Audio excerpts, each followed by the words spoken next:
My favourite thing about Melton Mowbray, pork pie. Oh, gosh. Yeah, I'd have to say the cheese. Famous for its food, mainly. Pork pies and Stilton cheese. I've never eaten a pork pie in my life. Best way to serve pork pie. Lots of mustard. With Stilton cheese and pickle. Not at all, because I don't like them. We've got a sense of community, I think. The most unusual thing is The accent. And local slang. The accent is just weird from Melton. The local slang is my duck. The worst thing is about Melton. Stilton cheese, pork pie and chlamydia. Mark Steele's in town.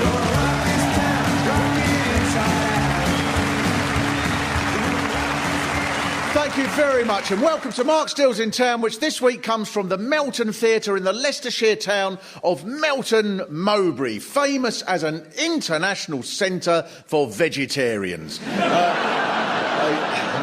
It's a pretty town, but I warn outsiders, if you come, it's just vegan.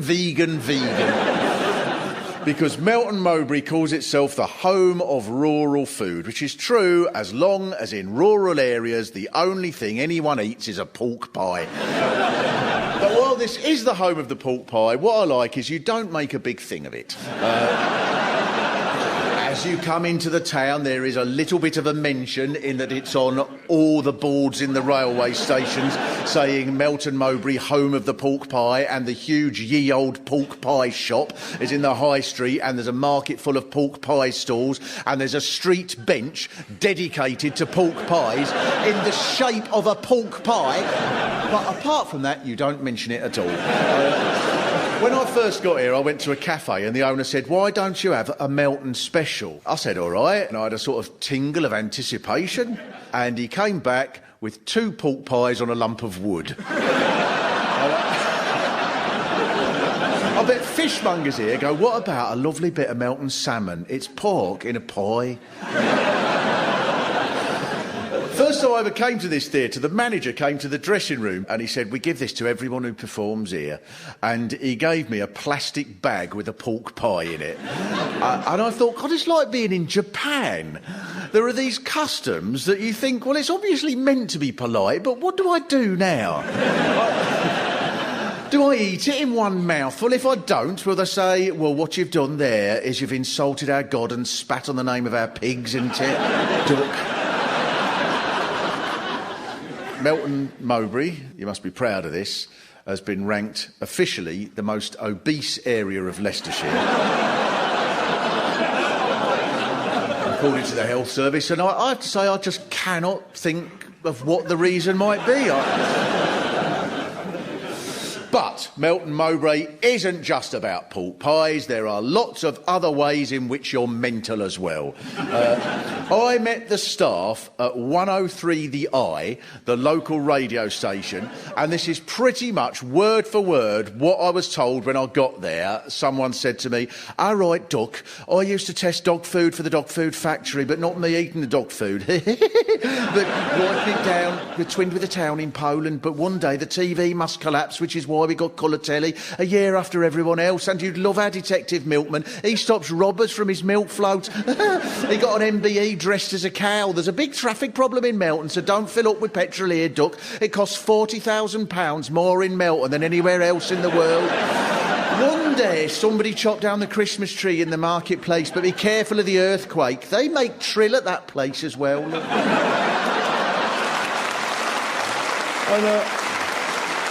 And even madder is when you come to realise these things are all true. There is a milkman here called Tony Fowler who, it's claimed, stops robberies and getaway cars from his milk float. So he wasn't awarded an MBE, and according to the BBC News, he arrived wearing a dark suit with white patches sewn onto its front and with a tail in white material in tribute to his favourite animal. The milkman confessed he toned down his outfit after palace officials asked him not to wear the cow face paint. Well, that's normal. Now, I went to visit Tony and, marvellously, he offered me a cup of tea and then he had to say, "Oh, I've run out of milk." Is Tony there? Where has he gone? Oh, Tony, that is true, isn't it? It is very true. So, you're a superhero of a... Well, I wouldn't say that. Milkman! There's not been any chases. Yeah, there have been. Police mainly have always been there as backup. But it's fine.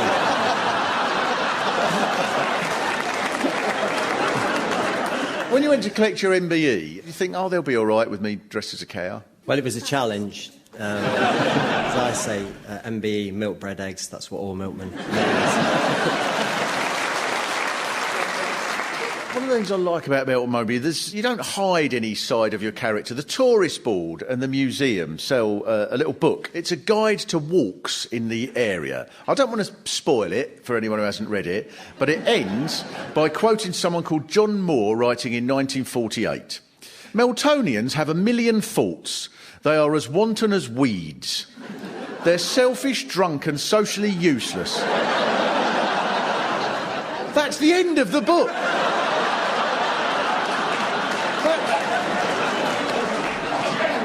Then there's the Visit Leicestershire guide, and it has a special Melton Mowbray section. Melton has an amazing range of activities. Falconry, skateboarding, skydiving and duck herding. Who has ever come to Melton Mowbray, not even noticed the pork pies, but gone, oh, you can't move round here for ducks being herded? I think the Visit Leicestershire guide team came here for 10 minutes, heard 20 people say, come here, duck, and thought they seem to have a lot of ducks there. They're ushering around here. Still, all that duck herding should help you get some of that weight off. Now,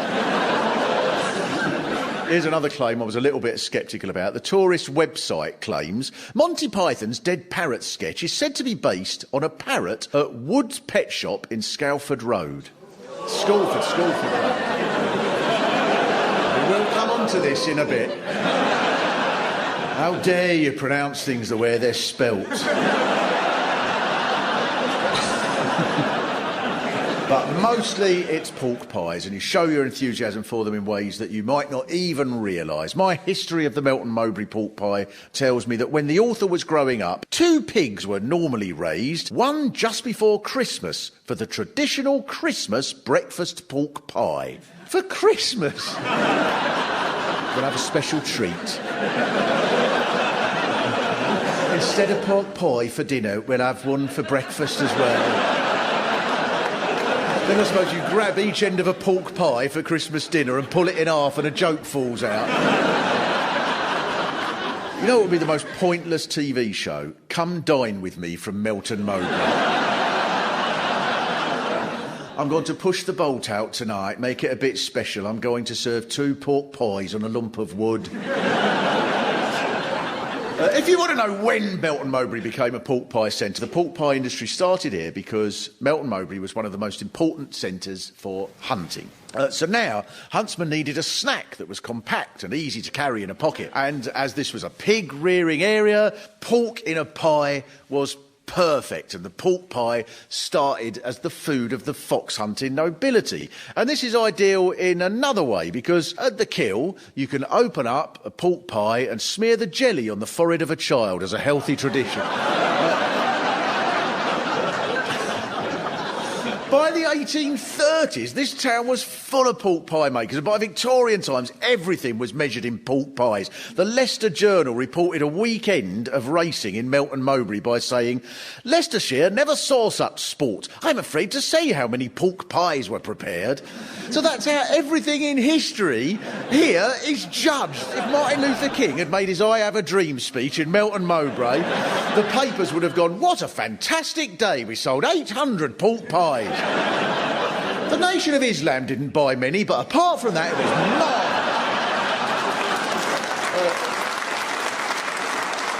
I went to see Stephen Hallam, head baker at Ye Old Pork Pie Shop. And I'm a fan of the pies, they're gorgeous. He was as friendly as you could be.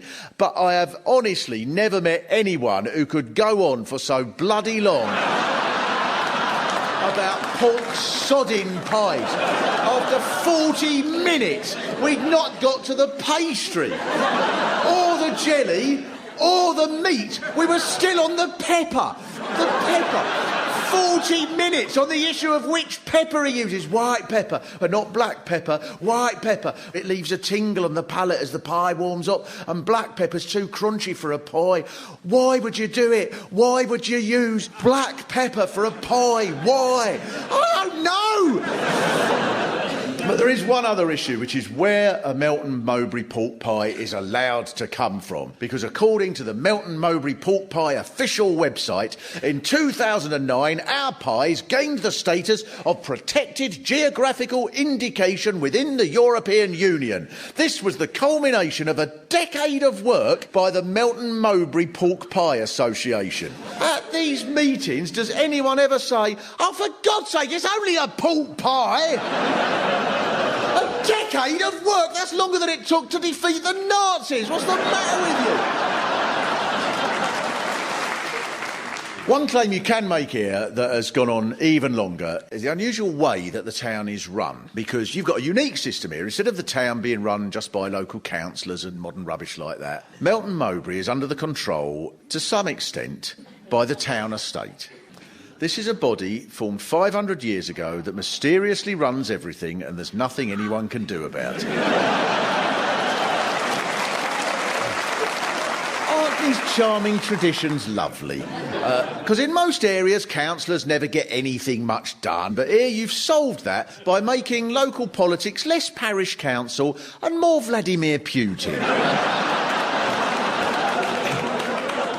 The town estate is made up of people called feffes, and you can't help thinking they're behind everything that's unsettling here, such as why so many nearby places are spelt wrong solely to confuse outsiders.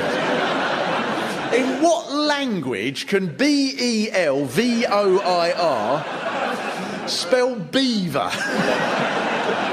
And then you get angry with anyone who doesn't know this. What are you doing pronouncing an L? Are you an idiot? In these times of austerity, I think you could face about 60% of your letters could be cut. The history of the beaver hunt gives an account of a chase to Muston Gap in 19...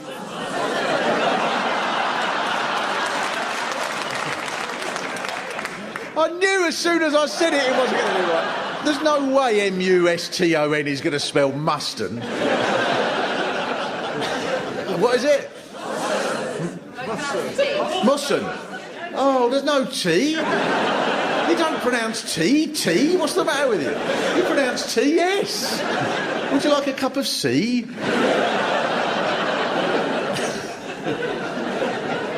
The history of the beaver hunt gives an account of a chase to Musson Gap in 1925. We were held up by locked railway gates, so had to break the padlocks.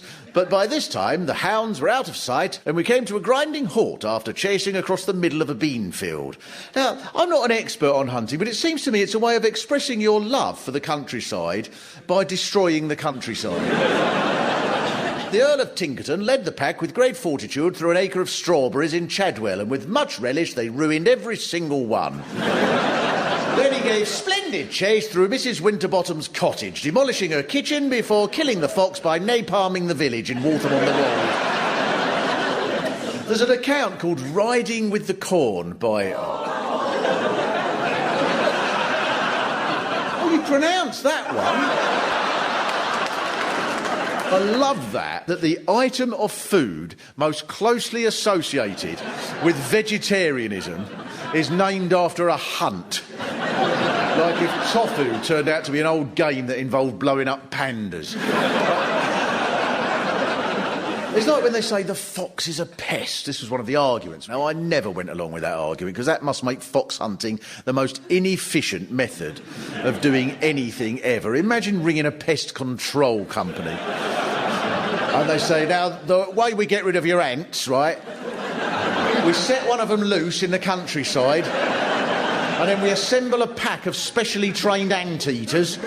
We follow them on horseback in red tunics until it's caught, and then the leader of the hunt dips his finger in the ant's blood, and then lots of people blow a bugle. Then the next day we let the second ant loose and start all over again.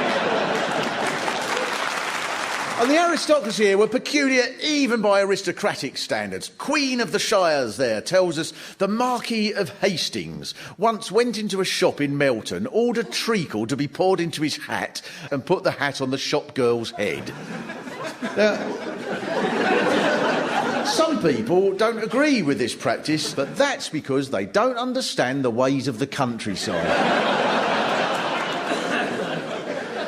One of Melton Mowbray's proudest boasts is that this was where the term painting the town red came from. Because in 1837 the Marquis of Waterford and his mates got completely drunk and rode through the town smashing windows, attacking constables and throwing red paint all over the walls. And you seem really pleased with this. Now, I know things were different back then, and now it would be impossible to imagine a bunch of overprivileged Etonians with a history of posh, arrogant unruliness having any influence in society. But there's a plaque where the riot started and a display at the museum, and there's a series of paintings of the disturbance held by the National Trust. And of course you're proud because your nobles behaved more like unruly inbred knobs than anyone else's. So you deserve a plaque. It seems to me this is snobbery because in 100 years no one is going to say then in 2015 some teenagers from the sixth form college in Melton Mowbray got drunk, and that's where we get the phrase to petrol bomb a Ford Fiesta. And I fear, Melton Mowbray, this could be where we fall out. It seems the phrase painting the town red may not have come from here, because it was never written until 46 years after that riot, and then there are suddenly a whole lot of references to it, but in America. On the other hand, after looking at other paintings connected to this town, I can confirm that Van Gogh's sunflowers are based on a bunch sold in a florist on the Sculford Road.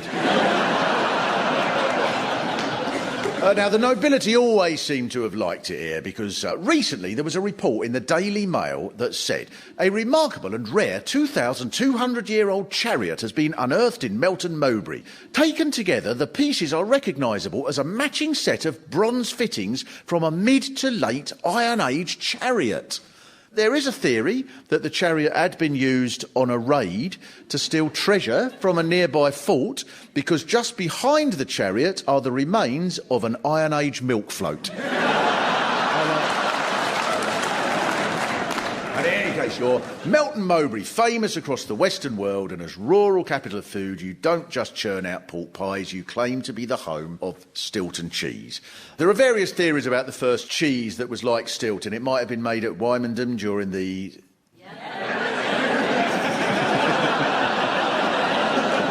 Practically native.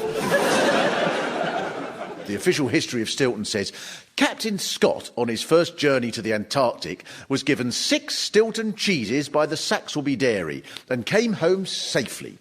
On his last journey, he took no Stilton with him. Would history have been different if he'd been eating Stilton to build his stamina? Stilton has become controversial, like pork pies, because farmers in Wisconsin, America, called their cheese Stilton. So lawyers objected, and it was raised in government, and the cabinet were involved until the Lord Lieutenant of Leicestershire victoriously declared that Stilton had become protected and could only be called Stilton if it was made round here. Yes.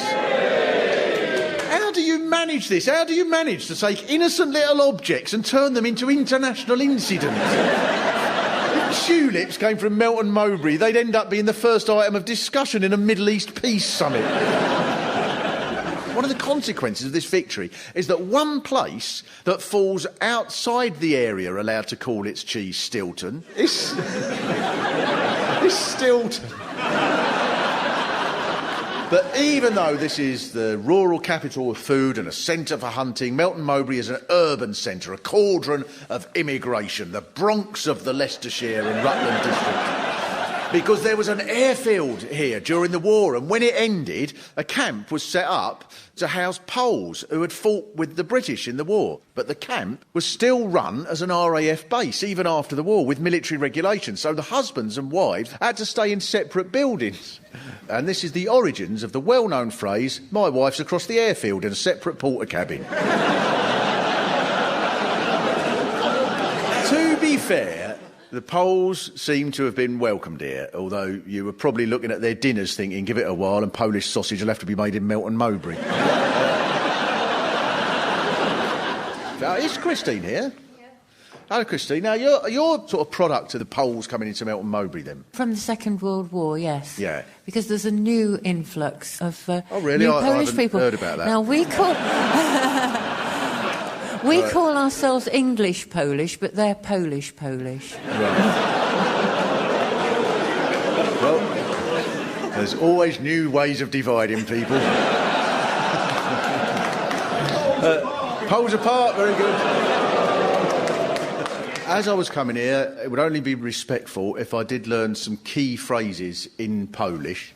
Pomoc bailem określony, proszę zadzwonić do milicjanza, which I think means, help, I've been robbed, please call a milkman. But the question that intrigues the casual outsider more than the pork pies, more than the hunting, more than the Stilton is who and what are the town estate? Like the Third Man and the 39 Steps in Kaiser Soze. No one quite knows who they are, but when you mention them you hear, who told you about the town estate? I confess, I'd never heard of the town estate until John, the haulage manager, told me that he was part of it, and he said that the town estate is very important.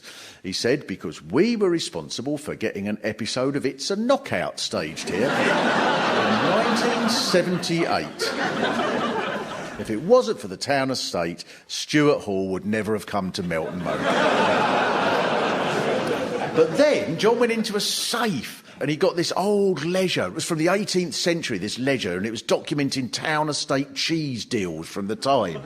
And a few minutes later, I was in the bookshop, and a woman came up to me and introduced herself and said, hello, I'm the town warden, I'm Dinah, I'm a Fioffi. And I thought, what is this place? Am I in a rural version of the Da Vinci Code?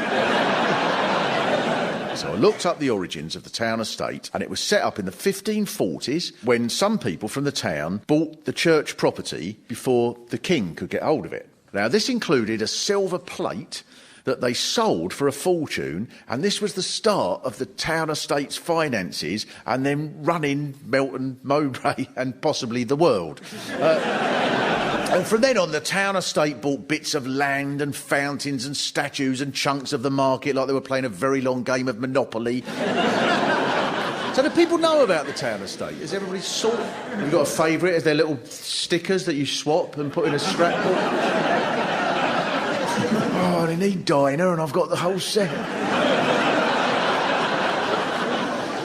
Is John here? Town estate John. Hello, John. Hello there. So we did indeed meet, and I was very impressed with the ledger that you got from Oh, yes. All the secrets are hidden there.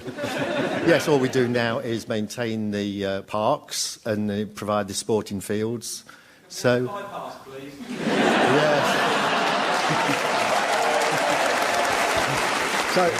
So someone just shouted, can we have a bypass, please? Is that under the jurisdiction of the town estate? No, definitely not. We're not allowed to provide anything that the local authorities should provide. We could possibly influence them and... You were telling me about a trip to Holland when... We took a trade fair over there. And then you give them a phone box? That's right. I mean, what do you give to a foreign town? Yeah, a phone box. A phone box? Well, it's Holland needs a phone box. So this telephone box was dug up outside the Odeon Cinema in Leicester, and BT actually refurbished it, even gave us a pot of paint, and we sent it over to Capella to be installed.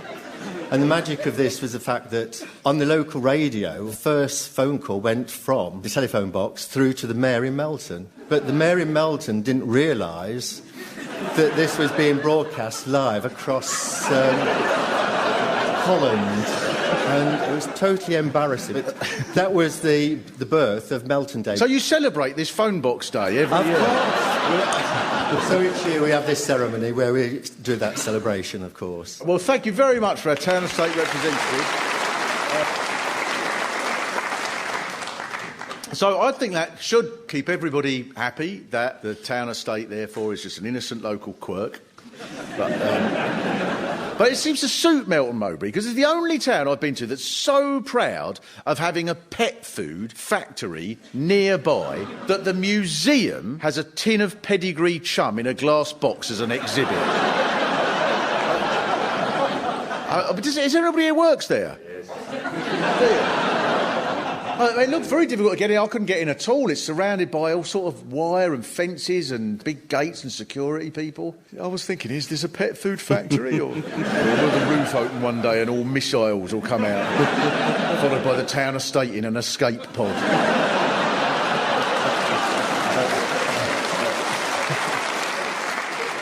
Full of surprises, Melton Mowbray. Rosemary Conley, inventor of the bikini diet. She comes from here. Oh, she's been successful in her hometown, hasn't she?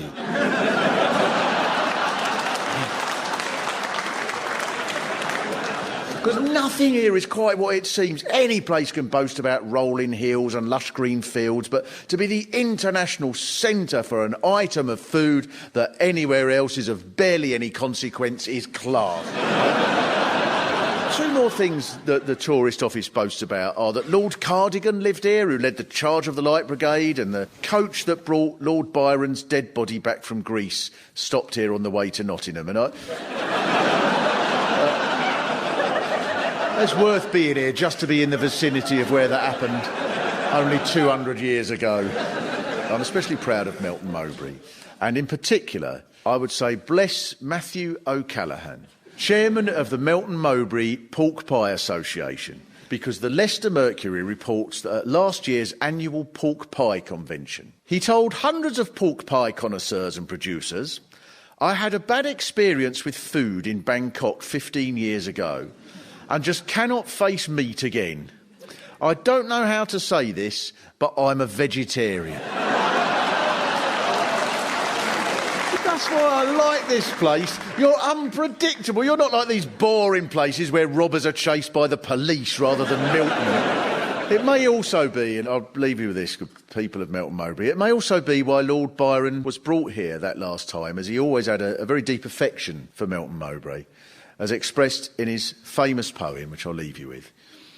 From this proud, defiant vessel of the Melton neighbourhood, I learned when your lover nestles in your arms, as lovers should, say you'll give her something special, 2 pies or a lump of wood. Mark Steele's In Town was written and performed by Mark Steele, with additional material from Pete Sinclair.